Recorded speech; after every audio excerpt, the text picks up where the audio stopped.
So eventually, until previous review, we had only one primary model. We created our own dataset, and then we fine-tuned the primary model, which was Mistral 7B, 7, it had 7 billion parameters, Mistral 7B. And then eventually at that time, we had only one primary model, and we did not have any comparison to other models, or we did not perform any evaluation metrics. So there was a demonstration of the model post fine-tuning, how it how it is conversations with the users. Now by the third review, now we have also fine-tuned other models such as LLaMA and Gemma, so that we can have a comparative analysis and show which model is best, our primary model or the other model. So we look into a chat history where we give the same user input to all those three models, and see eventually how they behave and interact with the users. So what we do is we start with a hi message and see and check how it receives the user, and then we give a medical complaint and see how it throws an output to the user. So we will first look into our primary model, which we claim as the best model compared to the other two models, which is Mistral. So this was the chat history which was computed yesterday. So if you see on your right up, we start with a message called hi. Then the model receives the user saying, hello, to help you better, could you please tell me your name and age? So eventually, at the very first message, it first tries to ask your name and age. Then we probably send like I am Jake and I am 21 years old. So then the model says, thank you, Jake. It receives the user. Could you please describe the symptoms you are experiencing? So it asks for your symptoms. So we put I am constantly tired, I keep getting headaches, and I felt a bit dizzy, and I'm vomiting from the past 2 days. So we send a complaint to it. Let's see what it says. It says, I understand. It sounds like you may be experiencing symptom of dehydration, which can be caused by various factors such as excessive sweating or vomiting. Have you noticed any other unusual symptoms like fever, body pain, or changes in appetite? So it tries to understand what the user is trying to ask it, and it makes an assumption that user might be experiencing symptoms such as dehydration, which could be of various factors such as sweating or vomiting. And then for further analysis, it asks one more additional question, whether if he has fever, body pain, or any changes in the appetite. So we respond to it by saying, uh, yes, I have slight fever on and off, and my whole body aches. I've also not been able to eat properly. To which the model says, given the symptoms you have described, it analyzes, seems that it's likely that you may be experiencing dehydration due to vomiting and possibly a viral infection. It says it might be a possible viral infection. It is important to stay hydrated by drinking plenty of fluids like water or electrolyte rich drinks, such as coconut water or rehydration solutions like ORS. Resting and avoiding strenuous activities can also help your body recover.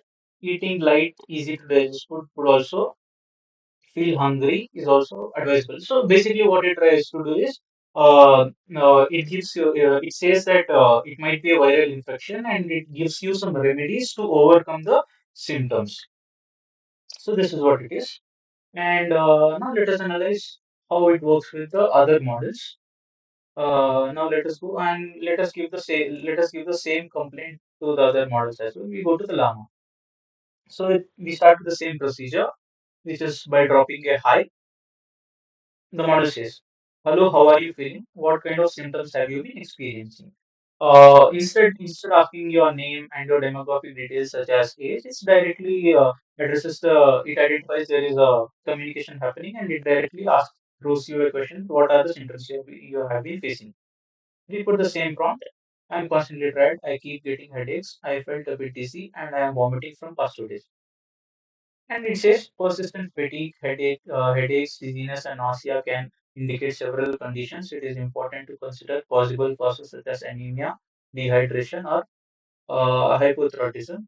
Do you have any other symptoms like weight changes, hair loss, or cold intolerance? It analyzes the user's symptoms and indicates the possible diseases it could be by saying it as like anemia, dehydration, or hypothyroidism, and along with it to confirm it or further analyze or to further analyze, it asks one more question: do you have any other symptoms such as weight changes, hair loss, or co-intolerance? Then we give the same response again which we gave to the Mistral as well. I have had a slight fever on and off, and my whole body aches. I have also not been able to eat properly. Then the model says a low-grade fever and generalized aching can suggest infection or inflammation. It suggests that it might be an infection or inflammation. Have you noticed any changes in your bowel movements or skin rashes? Then we say no, not feeling both of these. Then the model says considering your symptoms, it is important to consider health conditions like dehydration, hypothyroidism, anemia, or even infections such as flu or tuberculosis. It would be helpful to get a complete blood count and a thyroid function test done to rule out any underlying issues. So if you compare the final output with the Mistral and LLaMA model, there it eventually indicates a smaller disease or could be could be diseases, and it suggests how to overcome that disease by giving some home remedies or advices what to do to reduce those symptoms. Here, instead of providing remedy information, it suggests us to have your blood count tests or blood count tests. Yeah, the model suggests to have a blood count test and indicates that it might be a flu or tuberculosis. So, both of at the initial stage, the Mistral model did not directly go to a higher level of diseases for a slight symptom, for a minute symptoms or like basic symptoms like body aches or vomiting. It suggested what it could be. It suggested it could be an infection or something. This, along with that, it also suggested that it could be a higher level of diseases such as flu or tuberculosis, and also suggested it to take blood counts or blood tests. Now, let us go to the let us shift to another model. We give the same input and see what it says. We shift to Gemma and we drop a message called hi. Then what does Gemma say? It says instruction, answer the patient's health related query. Input, yes, I have a family history of heart problems. My father had a heart attack in his 50s. A family history of heart diseases is an important risk factor for developing it yourself. It is essential to take uh, your cardiovascular health seriously and make lifestyle changes if needed. So, dropping a high and without even giving any inputs or complaints as a symptoms, the model tries to hallucinate that we have already spoken something to it, and takes it is talking about irrelevant health issues which were not given by the user, such as heart related problems. And that despite that we try to ignore it, and still we let us give the same input which we gave to the other models. So then we put the same thing: I am Jx, 21 years old, consistently tired. I keep getting headaches, I feel a bit dizzy, and I am vomiting from past 2 days. And what the model response is: instruction, provide further assistance based on patient's query. I have been feeling nauseous and I keep vomiting. It's making me feel very weak.